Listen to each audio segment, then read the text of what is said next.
Baby's killing it.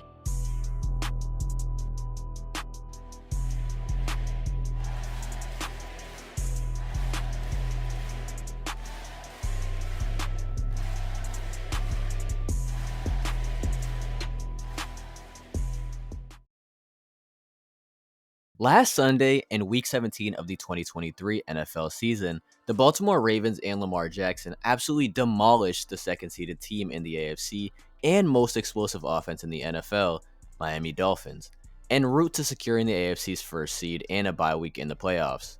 The final score of this game being 56-19.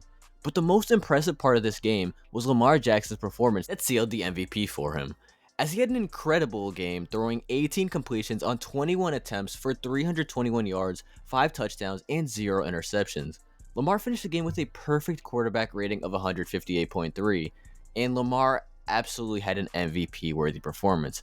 After this game, he became the betting favorite for the Most Valuable Player award, with no one even coming close, as he has 100-1 odds of winning the award. Many people disagree with Lamar being the MVP, as other players have been having great statistical seasons, but today, I want to talk about why I believe Lamar Jackson should 100% be the MVP this season, as well as the Baltimore Ravens roster, and if I think they can win it all this year. But if you want NFL content like this every single week in 2024, leave a like, comment, and subscribe to the channel with notifications on so you never miss a video. And without further ado, let's get right on into the video. Lamar Jackson has obviously won the MVP before. Everyone remembers his 2019 MVP season, where he won the prestigious award unanimously, which had only ever been done by Tom Brady in 2010 before Lamar did it in 2019. Lamar was the clear MVP in 2019, as he put up 36 passing touchdowns to only 6 interceptions, as well as having the most rushing yards in a single season by a quarterback ever, which is still standing, with 1,200 rushing yards that year. Lamar was quite literally doing things we had never seen on the football field. And while he did only have 3,100 passing yards, he sat out the last game because the Ravens had the AFC locked up, as well as the fact that the Ravens at the time were the run-heaviest offense in the NFL by almost 100 attempts, with a bunch of designed QB runs for Lamar, which obviously made his passing yard numbers what they were. Lamar's 2019 MVP season is one of the reasons I believe people are so unwilling to crown him as the MVP this season. I think everyone who has watched this season knows that statistically Lamar has not come close to his feats in 2019. However, this season is very different, and Lamar has many things going for him that he did not in 2019. Like the fact that this was his most impressive season from a passing perspective, as he had his best season in the pocket with new Ravens offensive coordinator Todd Monken running way more plays out of the shotgun for Lamar compared to what the Ravens were with Greg Roman as the offensive coordinator with a run-heavy offense. The Ravens still lead the league in rushing attempts to this point, but are on an even more efficient running offense this season than they were in 2019. Baltimore had very similar rushing stats with 88 less attempts compared to 2019, as they generated only 3 less 40-plus yard rushes, only 1 less 40-yard rushing attempt, and fumbled the ball 7 less times than in 2019. All of this to say that the Ravens offense has improved overall, and it gives them a chance to be able to do everything they did in 2019 on offense, but also being able to go get it done late in a close game with Lamar's arm, which was not something that they were able to consistently do at the time. But Lamar also had a historic season, as he did another thing only Tom Brady had ever done, which was having the Ravens leading in the last 2 minutes of every single game. So basically what that means is if the Ravens got a stop on the final drives of the games versus the Steelers, the Browns, and the Colts, the Ravens in 2023 would be 16-0 heading into Week 18. And while football is such a great sport because of the unpredictable nature of each week, the fact is Lamar this season put his team in position to close out every single game this year with a win late in the fourth quarter.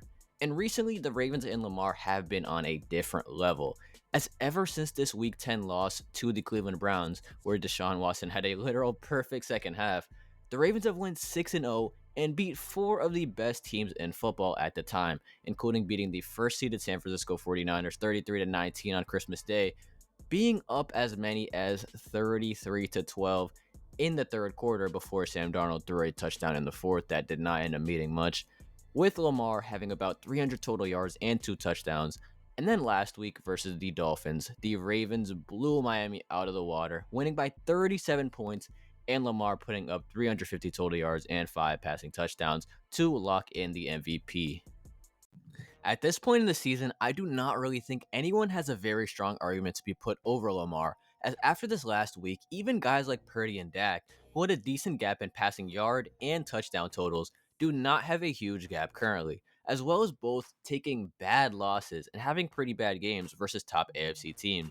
The arguments for CMC and Tyreek Hill are also completely gone in my opinion, as there is almost no chance that Hill breaks the receiving yards record, which was his only chance to win an award like MVP. Which at this point, with the missed game and average performances the last few weeks, it's looking like CeeDee Lamb could very well end up leading the NFL in receiving yards, which would completely take Tyreek Hill out of any serious discussions.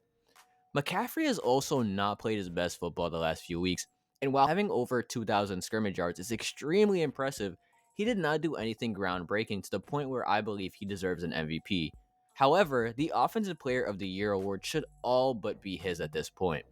This year, in terms of pure statistical totals, no one in the NFL has gone on to put up what was the standard for MVPs recently, which has been at least 35 passing touchdowns and 4,000 plus yards.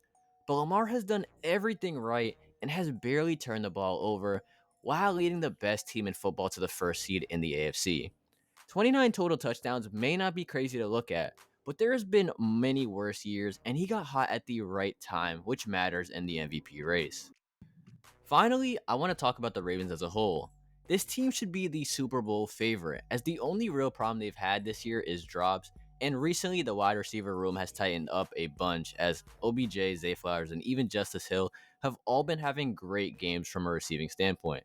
The run game is strong, and obviously Lamar is still the greatest dual threat QB in the game. The Ravens defense is also probably the scariest I've seen since at least the 2020 Tampa Bay Buccaneers, where I feel confident that they can keep any lead as guys like Patrick Queen, Roquan Smith, Marlon Humphrey, Kyle Hamilton, and even Jadeveon Clowney recently all have played like some of the best players at their positions and can neutralize any offense like we saw last weekend. It is well documented that this season, no team has been all the way consistent, but if there was a team that I had to put my life on the line to win a game this season, it would be the Baltimore Ravens. But that's all I have for this video, folks. If you like this video, leave a like, comment, and subscribe with noties on if you want weekly NFL content all 2024. Also, let me know in the comments if you think Lamar Jackson should be MVP this season, as well as if you think the Baltimore Ravens are going to win the Super Bowl. I'm out of here, though. Peace.